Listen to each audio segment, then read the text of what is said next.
Luce accese, macchina in movimento per la prima delle due prove della sfida Italia-Stati Uniti. Il premio ID Contabilità Corse 1 Sissi Matley, 2 Victor Braid, 3 Valchirie Matto, 4 Umberto, 5 Saira, 6 Solimano. Questa è la prima fila, in seconda 7 Total Gams, 8 Roxy Viking. Macchina che prende graduale velocità, va per lasciare i concorrenti. Mancano 150 metri al punto dello stacco.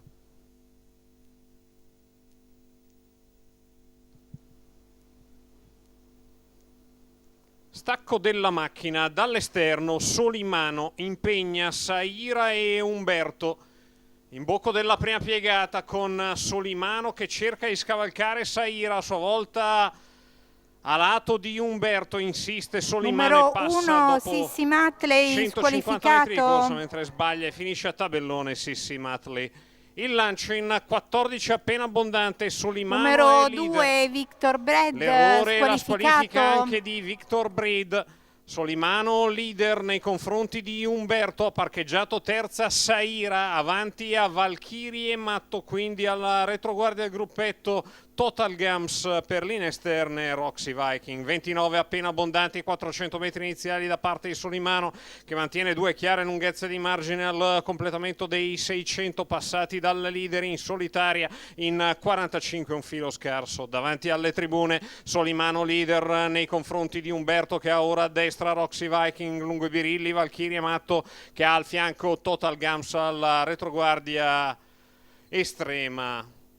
Un minuto appena abbondante gli 800 metri iniziali, 30 e mezzo seconda frazione, ha camminato, mantenuto netto margine di vantaggio Solimano. A 700 metri dalla conclusione mantiene quel paio di lunghezze, il chilometro 1,15 appena abbondante, Solimano in solitaria. Quando accenna a venire via Total Gams in terza corsia, sospinge Roxy Viking più vicino al leader. Quando si va a 4,50 al termine, i 3 in diagonale con Solimano che chiude la dritta opposta in 15 appena abbondante. È preda del primo tentativo di Roxy Viking in mezzo alla pista. Total Gams insiste, Total Gams a lato di Roxy Viking. Quando si viene all'ingresso dell'addirittura arrivo in calo Solimano, addirittura con Roxy Viking che insiste a lato di Total Gams che insiste, si unisce anche alla lotta Saira nel tratto conclusivo. Total Gams che ha ragione di Roxy Viking, poi a contatto Saira. 2 minuti, anche un filo scarsi il successo di Total Gams. John Calabrese, il train di Giuseppe Citarella, i colori della signora Caterina Citarella, il numero 7 sul tabellone al primo posto, al secondo lotto di Roxy Viking, al terzo il 5 di Saira, 7-8-5 l'arrivo della prima.